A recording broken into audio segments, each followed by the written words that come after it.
Welcome into Jets Nation Radio, episode 9 there, folks. I'm your host, Angus Hout, and still no guest host or co-host, but that's going to change next week. I will have the voice of the Dauphin Kings, Darnell Duff, as my co-host next week, and potentially forever. That'd be ideal. He's a great man, knows his sports, and honestly, if you love junior hockey and you kind of want a team to follow, you should follow the Dauphin Kings solely because of Darnell Duff and how well he can commentate a game. I love the guy. I think he's phenomenal. I think he should be doing NHL coverage. And to be perfectly honest, he's a very, very intelligent man when it comes to sports. So we'll have Darnell Duff on next week for sure, and hopefully for weeks on after that. To start off the podcast, I want to send my condolences to Patrick Laine and his family after the passing of his dad, Harry. So sorry to lose that you lost your old man, Patrick, and you might not play for the Jets anymore, but you gotta send out your condolences. And yeah, absolutely, from the bottom of my heart, so sorry. That's a rough loss, especially this early in the season. So yeah, jumping into the rest of the podcast. The big question of the week is, do the Oilers and Jets have a legitimate rivalry now? So if we look at the two games that the Oilers and Jets played last week on Tuesday and Thursday, it was awesome hockey. It was chippy, it was scrappy, it was fast, it was everything you wanted to see. You saw that Cassie and Stanley tussle. It wasn't much of a fight. They were both just kind of spinning around in circles, but they landed some decent punches. I've watched that fight a couple of times. It's nothing special, but like, Cassian looked so scared for a half second. He was like, oh no, like, I got into a fight with a guy that's like, I think 6 inches taller than him. And he was like, shoot. But he stood his ground, and I'm going to call that fight a draw. That's all that one was, and I'm pretty proud of Logan Stanley taking on Zach Cassian. Even if I was 6'8" and weighed whatever Stanley weighs, I'd be pooping my pants because Zach Cassian has those crazy eyes where they like almost pop out of his skull, and he looks crazy, and he's going to just kill you right there. He might take off your skate and slit your throat. Not actually. Zach Cassian, I feel like, is a pretty decent human being. But playing hockey, that's scary. So, Logan Stanley, you're pretty darn cool for fighting Zach Cassian, because that's a ballsy move. There was that, and it just seemed like after every whistle, there was a scrum of some kind. Darnell Nurse ended up breaking his finger and he'll be out for like 2 to 3 weeks. It's just good hockey to watch, especially in the middle of November. So, yeah, I like for that reason alone, and if you look at the series sweep the Jets did back in June, it was phenomenal. And I think that has a fire lit under McDavid's ass to be like, you know what, screw the Jets, I'm going to do what I can. But the Jets are like, nice try there, Connor. We're going to kill you. Like, we're going to end you. We're not going to let you score. We're not going to let you get points. Yeah, he still picked up 2 points against the Jets on Tuesday night, but they were 2 power play points. Like, good for you, Connor. You still scored 2 points, but that was just on the power play, and you had a 5-on-3 at one point. So the Jets kind of had their number, and then even if you look at the Thursday night overtime shootout loss, for the Jets, Connor McDavid was held utterly useless up until the fact that he scored that 1-on-3 goal. It's a nice goal. I mean, he took on Logan Stanley as one of those 3 guys. Still not as nice as his New York Rangers goal. We'll say that. Still impressive. I'm not going to knock that. But Oilers fans need to stop getting so hard for McDavid. Like, they should not be having holes in their pants because McDavid's out there doing whatever he does. Like, you guys get to see this weekly. I get that this is impressive, and as an Oilers fan, I'm like, wow. But, man, you guys act like, I don't know, it's just like such a pile on. It's like, yeah, McDavid beat you guys. Like, yep, he did. Cool. Like, you guys have the best player in the world, but actually 2 of the best players in the world. Let's be honest, Leon Draisaitl is a phenom. And I think that's what makes this rivalry fun, is because the Oilers are relying on their, like, corporate skill, and the Jets are, like, blue-collar guys. Like, guys that you would expect from Alberta, trades guys who are like, oh, yeah, we'll score fancy goals on you, but we're working as a cohesive team. And that's what I love about the Jets this year. It's not this isn't Kyle Connor's show or Connor Hellebuck's show or Mark Scheifele's or PLD's or Schmitty's show. This is everyone's show. This is the Jets. And so it's like the Jets versus Connor and Leon plus their goons. So it's like a everyone versus a couple guys plus the backup group. And I think that's what makes this rivalry a lot of fun. And the fact that Jets and Oilers fans are getting after each other on social media.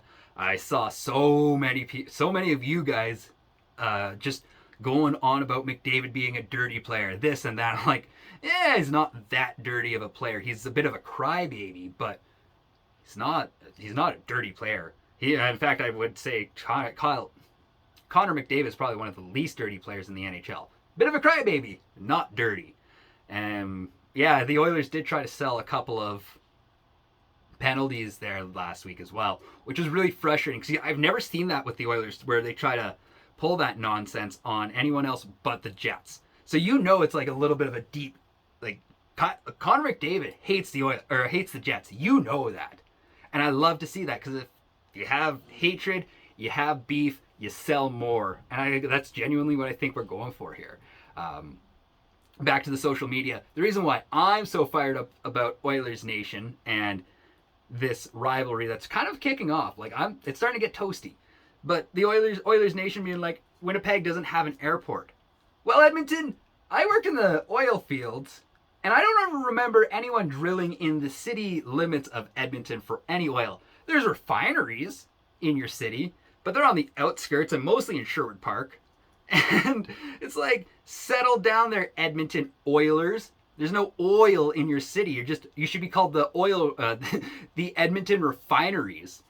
Like if you're going to get technical and you look at, so Edmonton has no oil. Let's make that apparent. And then Winnipeg has the airport right inside the city. In city limits. And where's Edmonton's airport? It's 15 minutes south of Edmonton. So Oilers Nation, get off your high horse. Drop the stupid joke. And I'm not here for it anymore. So you guys can kick rocks and come up with a better joke. It's lame. It's tacky. And it's been going on for 3 years. It's not funny anymore. It's like, I'll admit it. When I started, it was back in Alberta in 2018 I was working oil fields again. And I thought it was kind of a funny joke, but 3 years is a long time for a joke. And now as a Manitoban, I'm like, yeah, hold on. You can't make fun of my capital city. Like, yeah, I live outside the city, and, as a Manitoban who lives outside of Winnipeg, you're kind of like, yeah, I'm not a huge fan of the city. But then people rip on Winnipeg. You're like, excuse me, sir. You're looking for a tussle. So Oilers Nation, if you're looking for a tussle, just bring it on for Jets Nation. We don't care anymore. We're tired of getting pooped on by all of you guys. Winnipeg deserves some love and respect, and you can leave us alone. Just because we didn't have we don't have McDavid, we don't have Draisaitl, we didn't have Gretzky, and we didn't have Mark Messier or Grant Fuhr to be the guys back in the day. But yet, the Jets would have been probably one of the best teams if it wasn't for you guys just assembling some stupid team where Peter Pocklington had to buy Wayne Gretzky before he got out here. And Wayne Gretzky could have been a Jet if it wasn't for that game of backgammon. Sorry, I'm going on a tangent, but take a chill pill, Edmonton. You're not as hot as you think you are. You got lucky with your Stanley Cups. And it's hard to say where the Jets would be if they had stayed the Winnipeg Jets and didn't become the Arizona Coyotes, and then that whole history. But, man, I'm just tired of Edmonton thinking they're better than Winnipeg. Edmonton needs to calm down and respect the city. Winnipeggers are tougher than Edmontonians. Edmontonians are soft compared to Winnipeggers. So, yeah, back to social media. Sorry, I keep saying this and I get distracted. This is a problem of having ADD. Chris Chalmers, I'm calling you out specifically. On Thursday night in the Windcast on Oilers Nation Twitter, you said, well, you're making fun of my drink choice, which was a Vizzy at the time. That's fair. I ran out of my personal drinks and I stole them off my girlfriend. So leave me alone about my drink choice because it wasn't my choice. It was just what was available. Next, he came after the Jets and said, I hate Wheeler. I hate Connor, I hate Scheifele, Ehlers, and Hellebuck. Like, dude, these are some of the nicest people on the planet. Like, yeah, I've never interacted with them personally. But, okay, how can you hate Nick Ehlers? For real, that guy, like, blocked his body, put his body on the line to protect Evans last year after the Scheifele hit. Like, anytime you hear about Ehlers, he's the nicest person in the world. And yeah, he's got that little smile when he scores. I hope he smiles more all the time. But don't be ripping on Ehlers. Don't be ripping on the team that's better in an all-around sense. So Chris Chalmers, knock it off and respect the team that was in front of the Oilers and understand the fact that Stuart Skinner was the only thing standing in the way of a Jets victory on Thursday night. There. So yeah, if you going back to my starting a beef, that's my starting a beef. So yeah, that was a big question. Is there a rivalry between Edmonton and Winnipeg? Absolutely yes. And I think it should be called the Battle of the Prairies or the Battle of the North. Even though, like, I think Winnipeg's more south than Calgary. Winnipeg's way tougher than Calgary. I could bet you that every single day of the week. I know Calgary outnumbers Winnipeg 2-1, but Winnipeg could win in a fight between Winnipeg and Calgary. Just straight up. I'll start a beef with Alberta. I don't care at this point. Okay, so Eric Comrie played his 5th game the other night for the Jets. So he's 3-2 throughout those 5 games. He's got a save percentage of .920 and a goals against of .219. He's looking pretty darn good. No, he's not like Vezina caliber good, but he looked good through the 2 losses sucked, but the 3 wins, he looked phenomenal. He hadn't played in 2 weeks he hadn't played the 2 weeks prior to the loss on Friday night to the Vancouver Canucks. And I'm wondering if Eric Comrie's like Connor Hellebuck, where he has to play more games than not in order to stay sharp.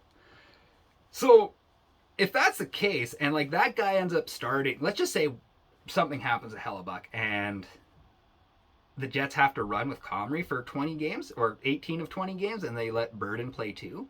I'm legitimately confident in him at this point.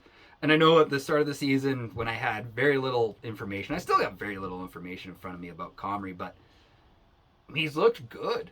I've really enjoyed watching him play, in fact. So, Eric Comrie, you're doing awesome, buddy. Keep it up. And yeah, if I'm honest, I think I would have had you at a 1-3-1 record before the season started at Game 5. And I would have figured you would have started Game 5 at probably the midpoint of January. It's kind of where I was thinking Eric Comrie would be at for starting games. So he's exceeded all of my expectations. I'm very happy about him, and I hope that he continues to just build up, and I hope that he gets the big money bags at the end of the season. And it'd be awesome for him to stay as a Jet, but I'd have no problem with him just going to earn more money elsewhere, because I think he genuinely deserves it. If he gets to 10 games and he's 6-2-2, I'd be incredibly happy with Eric Comrie at that point. So yeah, that's all I gotta say is, like, Eric Comrie, you've surprised me, and I'm incredibly happy for you. I do have to go on to a second call out of this podcast because people just keep coming after me. Tuesday night during the Jets-Oilers game, my friend, I think she said I could use her name. We'll call her Kat. My friend Kat, or do I? Oh, no, I can't. Either way, sorry, I was thinking, should I use her full name and not her second name? She sent me a Snapchat of her at the game. I was like, oh, have fun. You know, she's like, oh, I'm shocked you're not here. I was like, I live 3.5 hours away, so I can't just go to games. Either way, her and I are talking, and I'm like, man, Hellebuck is a beauty. And her boyfriend, Evan, I'm going to use his name, though. I have no shame in that. He thinks that Hellebuck is a trash goalie. He saw that and was like, yeah, Pomo and Connor Hellebuck can go. And to you, Evan, I say, the worst take in the... Actually, a half bad take.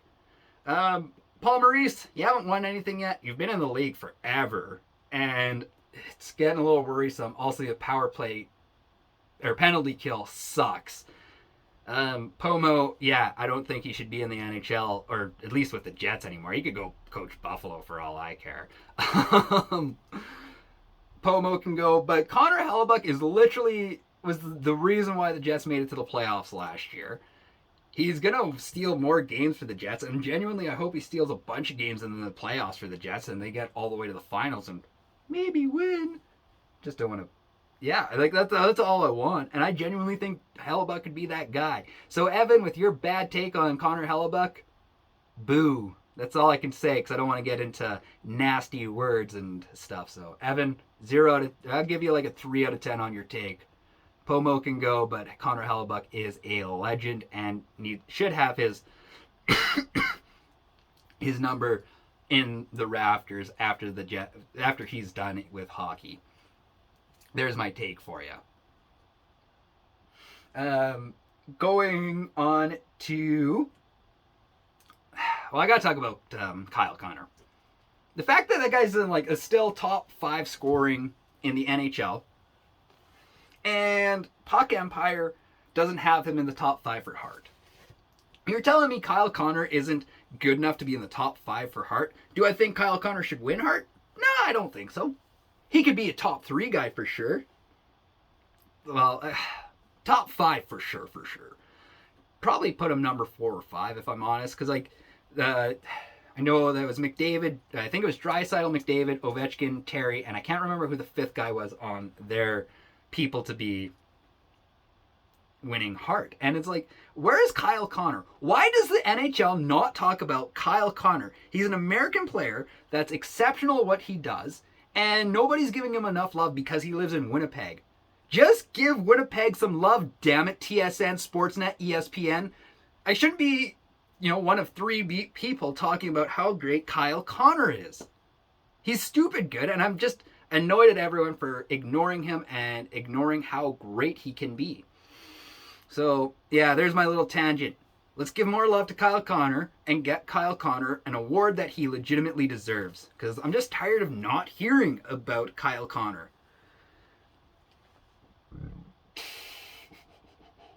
All right. Sorry, going back to the 2 games against the Oilers. And then if you looked at the game against the Vancouver Canucks, I genuinely think the Jets played their most 2 complete games against the Oilers, and then played almost too completely and fell off the rails against Vancouver, which is too bad. And really, I think if Demko wasn't having the game he was having on Friday night against the Jets, if he was just playing average like he normally has been, the Jets could have extended the Canucks losing streak to 6. And yeah, it's frustrating because it's the back-to-back late games for the Jets, which is annoying as a fan. It's annoying because these guys aren't getting as much rest as they should. And then, you go from Connor McDavid and Leon Draisaitl back-to-back to then Vancouver the next night. It's like, I would be so tired. Those guys ran a marathon on Tuesday and Thursday and then still had to do a little bit of a run against the Canucks, and they were close. Eric Comrie wasn't on his game. Blake Wheeler definitely not on his game. So it's just it's like if 1 or 2 more components could have clicked on the Friday night game, the Jets could have had it. And even the officiating was just so frustrating. I think Vancouver had 2, 3 power plays, and the Jets had 0. So if it's about game management, where was the Jets' single power play? And if it's about calling stuff fairly, where was the Jets' power play? The reffing in this league needs to get better. I would rather somebody's up in the booth and he's just yeah, stoppage and play. There's a trip. We saw that, Josh Morrissey. You tripped him. You boarded. Connor McDavid, you're faking it. You're 2 minutes in the box now. It's things like that. I really wish the NHL would just be yeah, we got a guy, who he is, and he's in fact talking about the game, he's talking about the plays that he's seeing, and then he can call it. Again, I don't care if there's 38 minutes worth of penalties. If I gotta watch 4-on-4 hockey every single night, that'd be phenomenal. Even the 4-on-4 that the Oilers and Jets had last week, I loved it. And I know that even the Twitter guy for Jets Nation loved it. So Why not just let 4-on-4 happen? Let 3-on-3 hockey happen during the first 60 minutes. It would be awesome.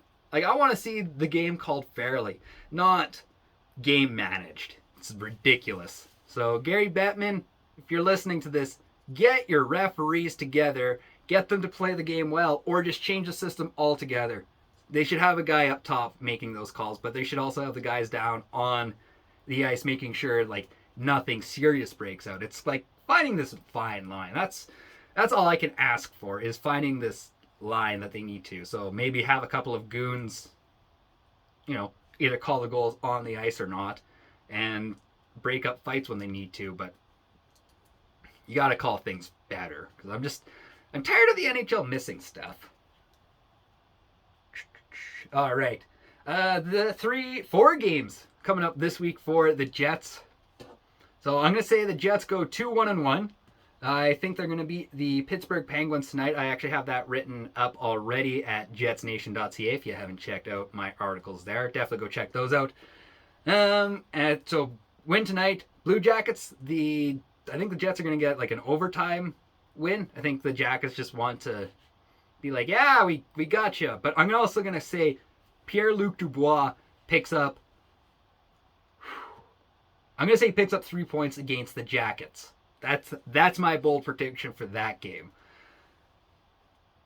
And then the Jets are taking on the Wild, I believe, on Friday night, who are also doing a Indigenous jersey induction, which is, if you haven't seen it yet, go check out that Indigenous jersey that Minnesota's doing. It's a pretty sweet jersey. I like it.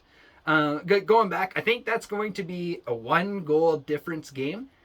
I'm not sure if it goes overtime or not, but the Wild are going to win by just 1 single goal. Why? Well, they're just so good this year. I'm kind of shocked how good Minnesota has been thus far. And then the Jets will be taking on the Calgary Flames on Saturday night. I didn't expect the Flames to be nearly this good this season. I was expecting another turmoil season. They're first in the Pacific. Did you see that coming? Because I definitely didn't see that coming. And if you did, please tell me you had that written down with a date, because otherwise I'm going to call you a big old liar. But I think it's a loss for the Jets, just because they're coming off a back-to-back that game. The Flames are only taking on the Blackhawks, and I think that's a Tuesday game, so they have from Tuesday to Saturday off. And yeah, they just get to enjoy life. So yeah, I think the Flames are going to be so rested, they're just going to cruise through that game. I hate to say that the Flames are going to cruise through that game, but I think that's going to be like a 5-2 affair. It's going to suck. So, but it's Hockey Night in Canada, so who really knows? But I kind of hope that the Jets just like go after Matty Tkachuk, because honestly, he's a legitimate person that I'm like, yeah, you suck there, pal. And I don't want to see anyone get hurt, but I don't mind it when people go beat up on Matty Tkachuk. I don't want him injured, but I just want him to know it's like, you're kind of a piece of garbage. So there's their love for Calgary and Matty Tkachuk. All right. Final segment of the show as we start to wrap things up. I'm going to do my hot and cold performers of the week. My cold performer goes to the head coach of the Dallas Stars, Rick Bowness. They have this guy that's played down in the American League, kind of up and down between there and the NHL. He's going to play in front of his family and friends from home, which is Minnesota, and he got scratched 1 hour before the game started. Rick Bowness, come on, man. Like, that kid spent all of his NHL money on getting tickets for his family to come watch him play a game of hockey. And you're going to scratch him like an hour before the game? One of the veterans from Minnesota. No, not Minnesota, from Dallas, ended up buying the rest of the tickets for this guy. So so he wasn't totally broke because he lost his NHL paycheck. And he's just like, that's heartbreaking for a guy. I would love to play in front of my friends and family for the first time and just have my name up there. And just, even if I played for 3 minutes. So Rick Bowness, you're my cold performer of the week. That's a garbage move. Be better to your players and those in your system. I get, you know what? No, Dallas isn't even good this year. You could have taken the L. You're not going to make the playoffs, Dallas. So, yeah, Rick Bowness, giant piece of human garbage. 0 out of 10 on this week. So, kick rocks. You're my cold performer of the week. Moving over to the hot performer of the week, I have to give it to a Winnipeg legend. He called his final regular season game in the CFL. Sorry, I work with too many. Nope, let's not say that because that sounds even worse. In the CFL, legend Bob Irving called his last regular season game with the Winnipeg Blue Bombers. He's gonna do the postseason game, the Western Finals for the Bombers. That's gonna be his actual final, but I got to listen to him for the first time ever because, again, Edmonton kid didn't know better that Bob Irving was a legend, a legit legend. And I got to board up all the games for him this season. And to hear his final regular season one, it was awesome. And I can't wait to listen to that very final one. So, Bob Irving, you're my hot performer of the week. Thank you for 50 years worth of you just being great at what you do. Like I said, I've only had one season with him, but I could only imagine how great he was back in his prime. So, Bob Irving, you're my hot performer of the week, and I hope you have a fantastic retirement. So that's it for Jets Nation Radio episode 9. I'll be back next week with Darnell Duff. If you have any questions for me, feel free to shoot me a message on Instagram over at Angus Hout or Jets Nation Instagram. Both of those will get me to answer those questions for you. And if you can, please like, subscribe, rate this podcast wherever you get your podcast from. I'll start reading some of these comments too.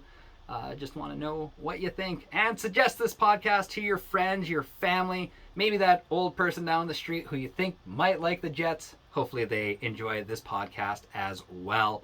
Have yourself a great week there, folks. Peace and grace.